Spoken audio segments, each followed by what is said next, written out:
আসসালামু আলাইকুম everyone, welcome back to my channel Sharmin kitchen. কাছে কিংবা দূরে, দেশে কিংবা দেশের বাহিরে যে যেখান থেকে এই মুহূর্তে আমার ভিডিওটি দেখছেন, আশা করছি আল্লাহর অশেষ রহমতে সকলে অনেক বেশি ভালো আছেন এবং নিরাপদে আছেন। আজকে আমি আপনাদের সাথে শেয়ার করব দোকানের মামাদের মতো অনেক বেশি টেস্টি ও পারফেক্ট ফুচকা রেসিপি। ছোট বড় সকলেই এমন কেউ নেই ফুচকা খেতে পছন্দ করেন না। যদি হয় সেই ফুচকা ঘরোয়াভাবে স্বাস্থ্যসম্পন্ন, তাহলে তো কথাই নেই। তবে অনেকেরই প্রশ্ন থাকে দোকানের মামাদের মতো ফুচকা অনেক বেশি টেস্টি হয় না। তার কারণ হলো ফুচকার পুর এবং টক ভালোভাবে বানানো হয় না। তো তার জন্য কিছু টিপস অ্যান্ড ট্রিক্স থাকবে যা ফলো করে তৈরি করলে দোকানের মামাদের মতো টেস্টি ফুচকা তৈরি করতে পারবেন। তো চলুন দেখে নেওয়া যাক।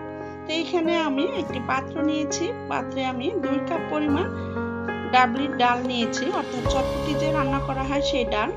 আর এই ডালটা আমি সারা রাতের জন্য পানি দিয়ে ভিজিয়ে রাখবো। আর ডালটা যত ভালোভাবে ভিজানো হবে চটপটি রান্না কিন্তু ততই ভালো হবে। তো এই মুহূর্তে যেসব আপু ও ভাইয়া আমার ভিডিওটি দেখছেন কিন্তু লাইক দিতে ভুলে গিয়েছেন, প্লিজ একটি লাইক দিয়ে ভিডিওটি কন্টিনিউ করবেন। তো ডালটি আমি সারা রাতের জন্য ভিজিয়ে রেখেছিলাম। এই যে দেখুন ডাল ভিজে ডাবল হয়ে গিয়েছে।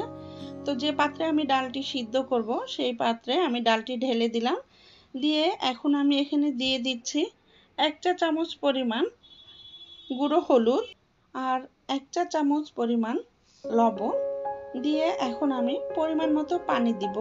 দিয়ে ডালটা সিদ্ধ বসিয়ে দিব। যতক্ষণ পর্যন্ত ডালটা সিদ্ধ না হবে ততক্ষণ পর্যন্ত আমি ডালটা সিদ্ধ করে নেব। আর প্লিজ যেসব আপু ভাই আমার ভিডিওটি দেখছেন, ভিডিওটি টেনে টেনে না দেখে সম্পূর্ণ ভিডিওটি দেখার অনুরোধ রইল। আর ভিডিওটিতে একটি লাইক দিয়ে ভিডিওটি কন্টিনিউ করবেন। যেহেতু একটি লাইক শেয়ারের কাজ করে, তো আপনাদের একটি লাইকের কারণে আমার ভিডিওটি আরো অনেকের কাছে পৌঁছে যাবে। তো এই যে দেখুন চটপটি রান্নার জন্য আমি এখানে মিডিয়াম সাইজের 3টি আলু এবং 2টি ডিম সিদ্ধ করে নিব। এখন পরিমাণ মতো পানি দিয়ে চুলায় বসিয়ে সিদ্ধ করে নিব। তো সরাসরি চুলায় চলে গেলাম।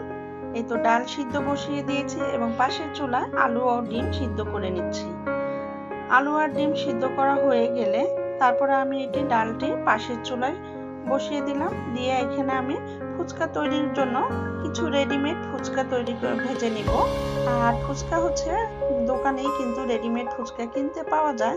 তো সেই প্যাকেট ফুচকা আমি কিনে এনেছিলাম। তো সেখান থেকে কিছু ফুচকা নিয়ে আমি পরিমাণ মতো তেল দিয়েছি। দিয়ে হাই ফ্লেমে তেলটি ভালোভাবে গরম করে মিডিয়ামে দিয়ে এখন আমি ফুচকাগুলো ভেজে নিচ্ছি। আর তেলগুলো ভালোভাবে গরম করে নিলে ফুচকাগুলো কিন্তু যখন ভাজা হয়, ফুচকা দেওয়ার সাথে সাথে দেখবেন ফুচকাগুলো একবারে ফুলকো ফুলকো হয়ে ফুলে ওঠে।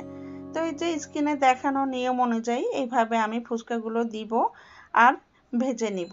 ঠিক এইভাবে আমি ফুচকাগুলো ভেজে নিব। বাকি ফুচকাগুলো যেসব আপু ও ভাইয়া এই মুহূর্তে আমার ভিডিওটি দেখছেন, লাইক কমেন্ট ও শেয়ারের মাধ্যমে আমাকে উৎসাহিত করছেন, তাদেরকে অসংখ্য অসংখ্য ধন্যবাদ।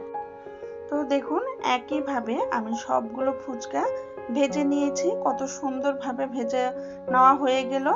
খুব চটজলদি তৈরি হয়ে গেল আমার রেডিমেড ফুচকা।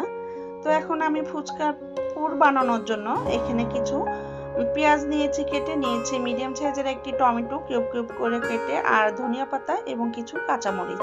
আর এই যে টক তৈরি করার জন্য আমি এখানে নিয়েছি তেঁতুল। কিছু তেঁতুল আমি এখানে আর 10 থেকে 15 মিনিট আগে পানি দিয়ে ভিজিয়ে রেখেছিলাম। সেই তেঁতুলটি এখন আমি চটকে নিচ্ছি। বলুন তো এই তেঁতুল চটকানো দেখে কার না মুখে পানি চলে আসে? আপনাদের কার কার মুখে পানি চলে আসছে চাইলে কমেন্ট করে জানাতে পারেন। তো এইভাবে এখন চটকিয়ে আমি তেঁতুলের বিচিগুলো উঠিয়ে ছেঁকে নেব হাতের সাহায্যে। আর এই তেঁতুল ছেঁকে নিলেই কিন্তু তেঁতুলের পাল্প অথবা তেঁতুলের মাড় যে যেটাই বলেন না কেন তৈরি হয়ে যাবে। তো এখন আমি টকটা তৈরি করার জন্য দিয়ে দিলাম 1 চা চামচ ভাজা জিরা গুঁড়া, অর্থাৎ আমি শুকনো খোলায় টালা দিয়ে দিয়েছি শুকনো মরিচের গুঁড়ো অর্থাৎ চিলি ফ্লেক্স টালা দিয়ে আমি গুঁড়ো করে নিয়েছি। আর দিয়ে দিলাম 1 চা চামচ লবণ এবং 1/2 চা চামচ বিট লবণ দিয়ে এখন আমি ভালোভাবে মিক্স করে নিব। আর তাহলেই তৈরি হয়ে যাবে ফুচকার জন্য টক। তবে এখানে আরও দুটি মশলা বাকি আছে, এটা আমি পরে স্টেপে দিব। আর আমার কাছে মনে হচ্ছে টক হলেই খেতে ভালো লাগে। তবে আপনাদের কাছে যদি টক খেতে বেশি ভালো না লাগে তাহলে 1 টেবিল চামচ পরিমাণ চিনি মিক্স করে নেবেন, তাহলে কিন্তু খেতে অনেক বেশি মজার হবে।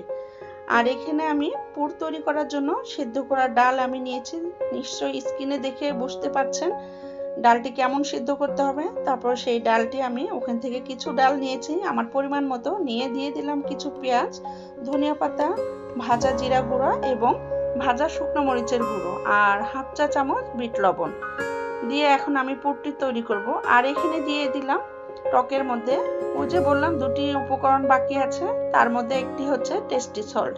এটা অপশনাল, তবে আপনারা যদি কেউ দিতে না চান, পছন্দ না করেন, তাহলে স্কিপ করতে পারেন। তারপর এখানে আমি উঠিয়ে ফেললাম কিছু টক, নিয়ে আমি পুর যে তৈরি করবো পুরের মধ্যে দিয়ে দিলাম। আর এই যে আমি আলু সিদ্ধ করে নিয়েছিলাম, সেখান থেকে আলু আমি 1 কাপ পরিমাণে ম্যাশ করে নিয়েছি, নিয়ে এখন আমি সেই ডালের মধ্যে দিয়ে চামচের সাহায্যে ভালোভাবে এখন মিশিয়ে নিচ্ছি, তাহলে কিন্তু পুরটা আমার রেডি হয়ে যাবে। তবে ওই যে বলেছি কিছু মশলা আমি পরে দিব পরের স্টেপে, তো তার মধ্যে হচ্ছে এই যে রাঁধুনি রেডিমিক্স চটপটি মশলা। এই মশলাটা আমি এখন এখানে 1.5 টেবিল চামচ আমি দিয়েছি। এখানে আমি আমার টেস্ট অনুযায়ী চটপটি মশলা দিয়েছি, কারণ আমার কাছে মনে হয় মশলাটা একটু বেশি হলে দোকানের মামাদের মতো অনেক বেশি টেস্টি হয় ফুচকা। আর এই যে 1 চা চামচ পরিমাণ চটপটি মশলা টকে দিয়ে দিলাম, দিয়ে ভালোভাবে মিক্স করে নিয়েছি। এখন চামচের সাহায্যে ভালোভাবে আমি পুরটি তৈরি করে নিলাম। দেখুন তৈরি হয়ে গেছে। এই পুরটি কিন্তু খেতে এমনিতেই অনেক মজার হয়ে থাকে। তো এখানে আমি কিছু ফুচকা আমি নিয়েছি, নিয়ে মাঝখান দিয়ে ভেঙে নিয়েছি পুরগুলো ভরার জন্য। তো এভাবে আমি স্ক্রিনে দেখানো নিয়ম অনুযায়ী আমি বাকি ফুচকাগুলো ভরে নিব। আশা করছি আমার ভিডিওটি আপনাদের ভালো লাগবে। যদি আমার ভিডিওটি ভালো লাগে তাহলে প্লিজ লাইক, কমেন্ট এবং শেয়ার করবেন, এবং ফ্যামিলি ও প্রিয়জনদের কাছে শেয়ার করবেন। আর এই কাজটি যারা অলরেডি করেছেন তাদেরকে অসংখ্য ধন্যবাদ। আর আমার চ্যানেলে যদি নতুন কোনো বন্ধু হয়ে থাকেন, প্লিজ আমাকে সাপোর্ট করার জন্য আমার চ্যানেলটি সাবস্ক্রাইব করে এবং সহজ ও সুন্দর এমন ঘরোয়া রেসিপি পেতে আমার পাশেই থাকবেন। তো এই তো দেখুন স্ক্রিনে দেখানো নিয়ম অনুযায়ী পুর ভরে নিয়ে আমি একটা ছোট্ট বাটিতে টক নিয়ে মাঝখানে টকটি দিয়ে দিলাম, দিয়ে উপর দিয়ে কিছু পেঁয়াজ ডেকোরেশনের জন্য দিয়েছি কিছু টমেটো, কিছু এখানে শসা কুচি নিয়েছি জুলিয়ান কাট করে, আর দিয়ে দিচ্ছি উপর দিয়ে ডিম যে সিদ্ধ করে রেখেছিলাম সেই ডিমটি আমি গ্রেটার দিয়ে আমি এখন এটা কুচো কুচো করে উপর দিয়ে ছড়িয়ে দিলাম। দেখুন দেখতে কতটা সুন্দর লাগছে, খেতেও মাশাআল্লাহ অনেক বেশি মজার হয়েছিল, একদম পারফেক্ট দোকানের মামাদের মতো টেস্টি ফুচকা তৈরি করা হয়েছিল। আশা করব আমার রেসিপিটা আপনাদের ভালো লাগবে। ভালো লাগলে রেসিপিটি ফলো করে বাসায় এইভাবে তৈরি করবেন, তাহলেই বুঝতে পারবেন কতটা টেস্টি হয় দোকানের মামাদের মতো এই ফুচকাগুলো। এই যে এখন আমি আপনাদের সাথে পরিবেশন করলাম। তৈরি হয়ে গেল আমার টক ঝাল ফুচকা। কার কাছে কেমন লেগেছে চাইলে কিন্তু কমেন্ট করে জানাতে পারেন। আপনাদের সুন্দর কমেন্ট পড়তে আমার অনেক বেশি ভালো লাগে, আর আপনাদের একটি কমেন্টের কারণে আমি পরবর্তী কন্টেন্ট তৈরিতে অনেক বেশি মোটিভেট হই। শারমিন কেক অ্যান্ড পেস্ট্রি আমার একটি পেজ আছে, পেজ থেকে দেখলে ফলো করবেন এবং একটি লাইক দিয়ে দিবেন। ভালো থাকবেন, সুস্থ থাকবেন, সবাইকে সাপোর্ট করবেন, এবং পরবর্তী ভিডিও দেখার আমন্ত্রণ জানিয়ে আজকের মতো এখানে বিদায় নিচ্ছি। আল্লাহ হাফেজ, আসসালামু আলাইকুম।